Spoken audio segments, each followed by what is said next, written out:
right now and again in the second half of our show. With a little help from my friends. Well, once in a while they throw him a bone, you know. But it was 60 years ago today. Today is the 60th anniversary of the Beatles touching down in America. 2 days later, they would make their first performance on him. It wasn't the first time they'd ever been on American television because the prior fall they had NBC News or somebody had done a thing on like these four bop tops taking the world by storm from England. But their first performance was famously on the Ed Sullivan Show, which was a couple of nights later. And obviously everybody, I think, is semi-familiar with that clip of Ed Sullivan introducing the Beatles.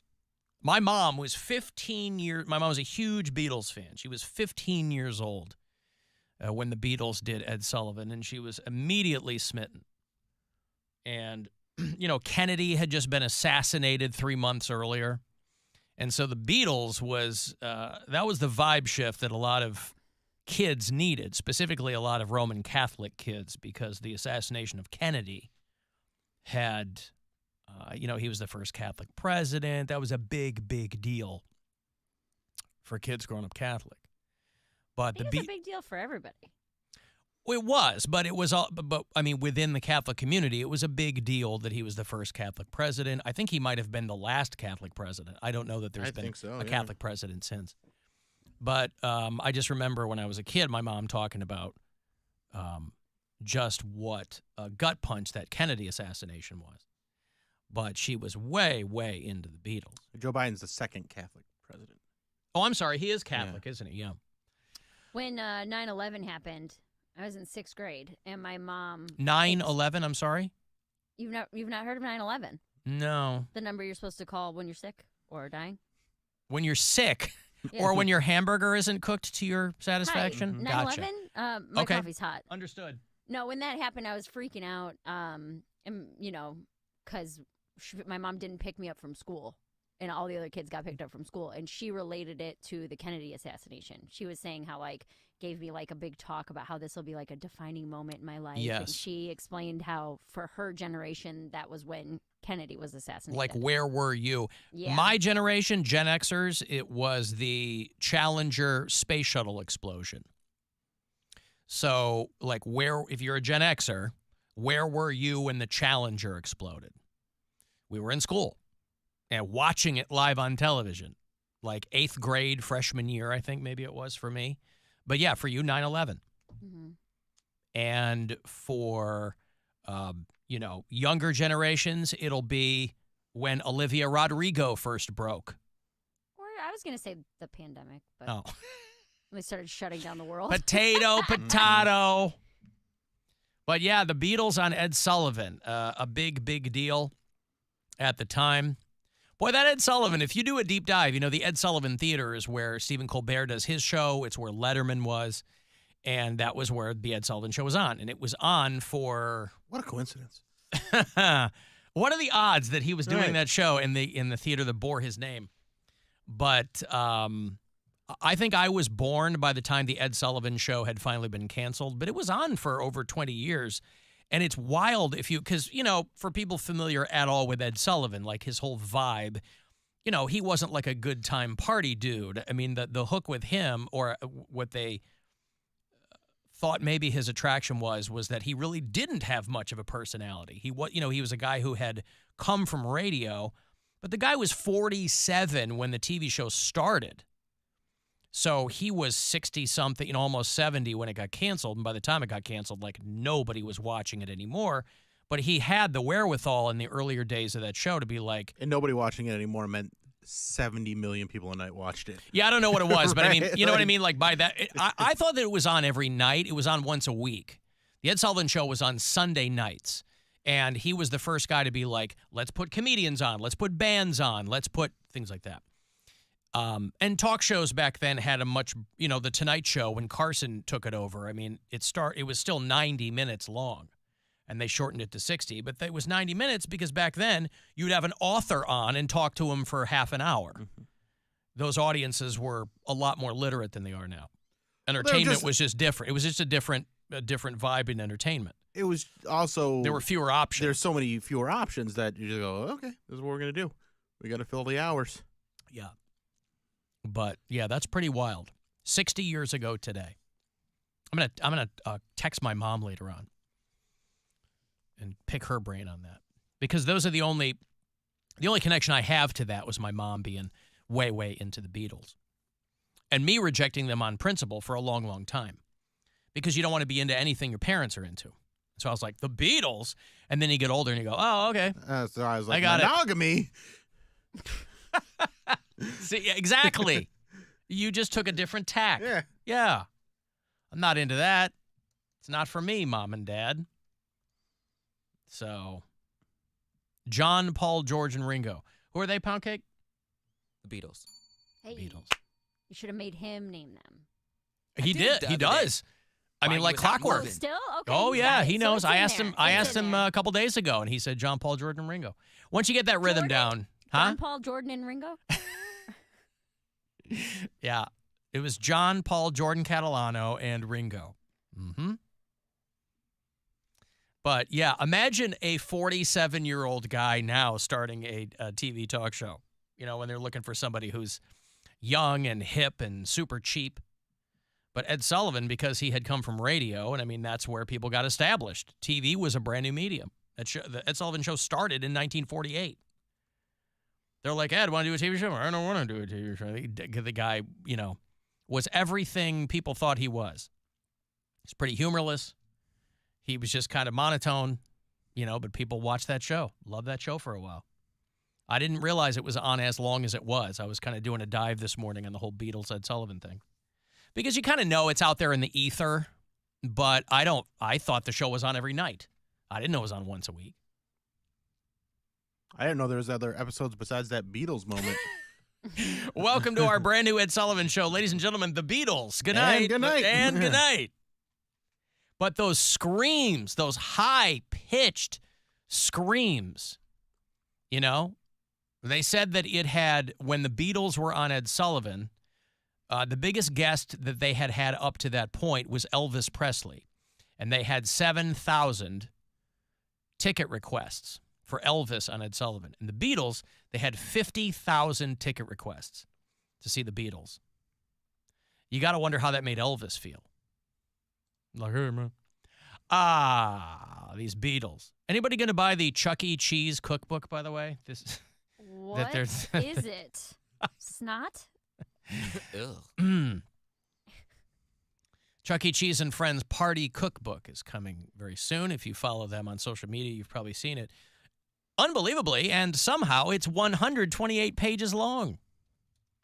And they've got all kinds of recipes. If you want mummy dogs or, I don't know. It's a party cookbook, right? So you're going to have kids over. You're going to be making French toast dippers and whatever. But I seem to remember Chuck E. Cheese having like precisely 2 things on the menu, so I wasn't quite sure how they were going to fill up. I'm sure it's evolved into something, you know. I mean, when I was a kid, Chuck E. Cheese they had pizza. That was it. Now they probably have chocolate lava cake and all kinds of nonsense. But back in the day, you went there for pizza. I don't even know if they had salad. They had like pizza and pop. That was pretty much it. A salad bar. At Chuck E. Cheese. Yes. Yeah, I don't recall that. But the Chuck E. Cheese and Friends Party Cookbook is available everywhere now. Oh, I'm sorry, you can pre-order it. If you're like, I want to make sure I don't sleep on this when it drops around St. Patty's Day. I want to make sure it's being shipped to me that day. Maybe you've got a kid's birthday coming up. Maybe you want to relive that party in the 4th grade that your mom and dad were kind enough to throw and no one came. I'm not speaking from personal experience. My parents didn't throw us parties. I'm just saying, it's not an uncommon scenario. You know, you hear about these stories. Kids throw a party or their parents and nobody comes. Oh, what could break your heart more than that? That has to be, you know, you see those stories and they're supposed to be feel-good stories because they put a story online and 4,000 kids came to the party because they felt so bad. I always have to think that's got to be the parents screwed up the invitations and they don't want to cop to it. And they throw their kid under the bus. They go, I don't know why Timmy didn't have anybody come to his party. And, you know, the mom's like, God damn it, I forgot to send out those invitations. But that's supposed to be a feel-good story when you see them. But the Chuck E. Cheese Party Cookbook is going to be out. 128 pages. Somebody sent me the old 1980s character training video of Chuck E. Cheese. For the people who were working and in the costumes, they had a whole instructional thing about how you have to take care of your costume. Out of all the other things, if you could bear the indignity of dressing up as one of these animals at Chuck E. Cheese, you had to keep it clean. You had to wash it down. You had to do, because you were going to be somehow judged if you didn't. First, we must strive to keep all our costumes clean and well maintained. The outside appearance of the costume reflects on you, the performer. For example, to clean Chucky, 409 or similar cleaners should be used on the face, hat, and toes. So this kid's scrubbing the head, right? He's got the Chucky head off, and he's scrubbing the giant snout with Formula 409 to keep it clean. Check these daily. Because you probably got little kids, like, vomiting on you all day long. Probably not all day. I bet that's like once Not all a day week. long? I bet Really? that's like Yeah, once a that's week. not all the Like it's like time. maybe a month. It's not nonstop. I mean, like it's just because you're not holding the kids up, so like you're getting puke.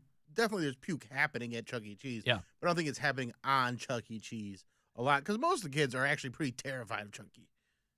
They give him a wide berth, It's a is what you're saying. 50-50. Yeah. Okay. Especially this version of him. Yeah. This is the creepy version. He's much friendlier looking now. Mm-hmm. My younger sister, was a manager of Chuck E. Cheese for a while, and she's been in that rat costume. She's done like the parties and the dancing, and she's been Chuck. I have to think that no matter how frequently or well you clean it, you never get the smell out. It's probably just god awful. Well, it's the inside that probably gets smelly because That's of what I'm the- saying. yeah, If the you put that sweat helmet and in, the breath get Inside trapped that in helmet? there. Any upholstery cleaner, such as Woolite, can be used to clean any spots on the fur. Be sure to follow directions carefully. When you put Chucky away for the night, spray a little disinfectant, such as Lysol, in the head to keep it fresh. Yeah, then you And then you put your head in right after you spray it in there and get a little Get toasty. high. That way you Yeah, get the kids a feeling performance they'll never forget. You're hot boxing Lysol. Yeah. Yeah, nothing makes you feel better than putting on a helmet you just sprayed Lysol into. Fantastic. Be sure to brush the fur every day. It is very important that Chucky has a well-groomed appearance. Hands, vest, and body can be machine washed in cold water and dried on the lowest setting. The vest should be air dried. God, you're on the hook for all that? You're not I don't getting, know if they probably do not that getting paid anymore. enough. Well, probably not. This is like 1980 or I something. mean, I imagine you just throw it in the machine at the end of the day and then Oof. Not the head, though. not the head, but like the The stuff, outfit. Yeah. I do tell Gwen And that all I the guarantee time, though. nobody did it all the time. Or like every day. There's But good. I don't think I wash once a month. I tell Gwen that all the time. There's good tips in that video. Be sure to brush the fur every day. And, you know, so yeah, Charles Entertainment Cheese was putting out, you know, all these chains. They would put out these training videos, and somebody sent me the one from the 1980s. So when your sister wasn't, you said she managed Chuck E. Cheese? She did everything. So she was I just texted her to see if I think she's at work, so she wouldn't be able to call in. But she like was a server there, and then she would do the suit, and then I think she became a manager after that. Oh, I was going to say, if they still had her doing that as manager, that would really suck. I think she. Because you want to get to the really level of liked it. manager so you don't have to do that stuff. But I think she kind of enjoyed it. Oof. You know, like dancing around and being silly with the kids. Yeah, I tell you, she didn't text me back, but I was like, dude. Well, the guy who, I don't know what his, to put on my Poundcake hat for a second, I don't know what his net worth ended up being. But the guy who developed Chuck E. Cheese was a guy named Nolan Bushnell, and he was the guy who founded Atari. Oh. He was the guy that developed Pong and all this stuff. So I'm curious what his net worth looked like in the heyday of Chuck E. Cheese and the heyday of Atari, what this guy had going on. But, you know, I haven't been to a Chuck E. Cheese since pre-pandemic when my daughter had a birthday party. And I don't recall more than one character walking around. So maybe you're just in the Chucky thing, because back in the day, they'd have 2 or 3 people walking around in the different character costumes. My sister's about to call in, Cody. And now they just have it reduced to... Hotline or regular line? Regular line, right? Okay. 578-1007. Yeah! That's our phone number, right? Mm-hmm. Okay, just making sure. And, but I think maybe now they just have it, somebody walking around in the Chucky costume. I don't know if it's like a shift you get put on, because it's only for like 15 minutes. Like they make announcements and they're like, "Hey guys, Chucky's gonna come out." Yeah, the Chucky party wasn't in out the 10 whole minutes." time, yeah. And he comes out and like we'll do like a dance or sing happy birthday or do like a ticket thing where he like throws tickets on the kid. He makes it rain tickets on Right, the it was a kids. big deal, right? But he's not out the whole time. So I think I don't know.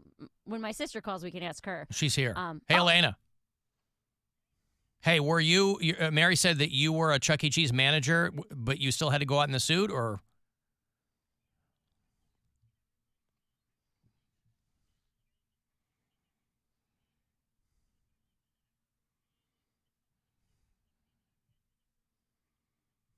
Did you have to clean we were just watching an old 1980s training video. Did you have to spray down the costume and put Lysol in the head and all that?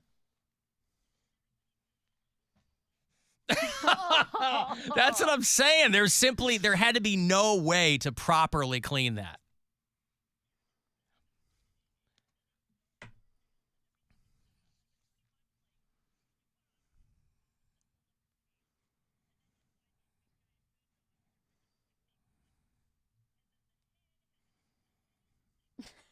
Yeah.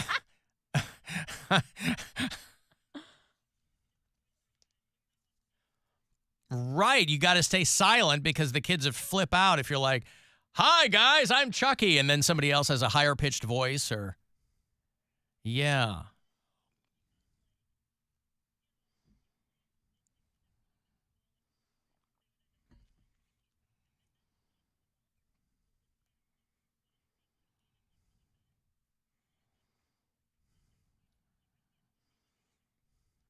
They punch you and Right. stuff? Would they like hit you?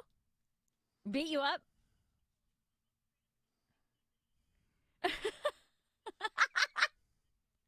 Are there more? I know it's a slight advantage, if anything, but were they more focused on having women in the costume because you couldn't get kicked in the balls?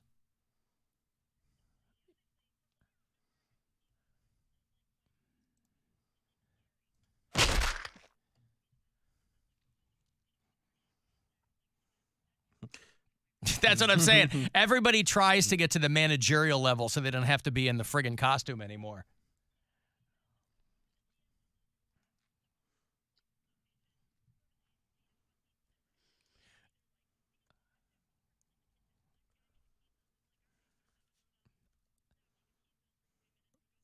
Right. You drew the short straw. So did you end up going to different locations because you developed a reputation for being a fantastic mouse?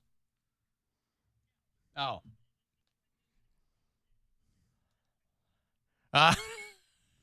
And you took your resume with you. You're like, guys, I know what's going on here, all right? We can... And she was pregnant at that time. You were pregnant while you were in the Chuck E. Cheese costume? She's a pregnant mouse. Right.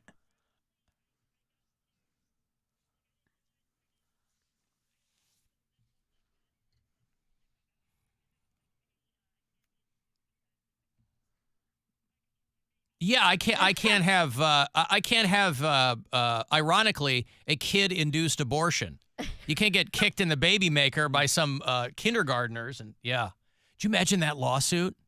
Spontaneous abortion because you took a kick from a kid in a Chuck E. Cheese costume.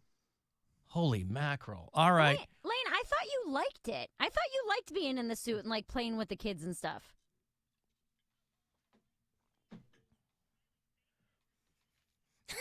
That is lame. Really lame. Super lame.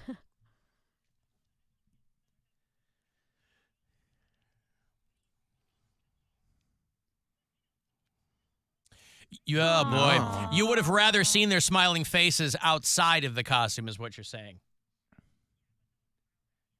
All right. Mary, is this your OnlyFans sister? Yes. How's that going?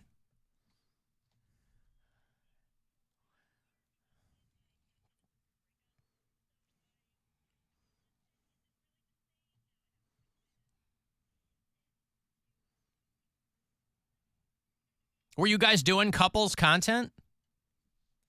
Oh, I see. So now it's solo stuff or what? Okay.